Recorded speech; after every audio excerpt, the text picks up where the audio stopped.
Sa bawat araw, dumarating ang iba't ibang hamon, trabaho sa paaralan, tungkulin sa tahanan, at mga personal na pagsubok. Madalas nakakapagod, madalas parang gusto nang sumuko. Ngunit sa kabila ng lahat, patuloy pa rin ang paglilingkod.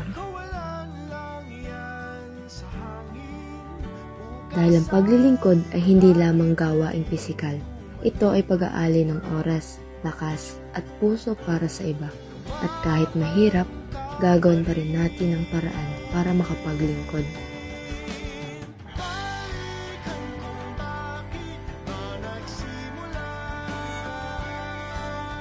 Oo, napapagod tayo.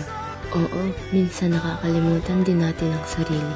Ngunit sa bawat pagod, may kasamang ligaya. Sa bawat simpleng gawain, may kasamang malasakit. Patuloy tayo naglilingkod dahil alam natin ang bawat maliit na bagay na ating ginagawa may malaking kahulugan sa mata ng Diyos at ng ating kapwa.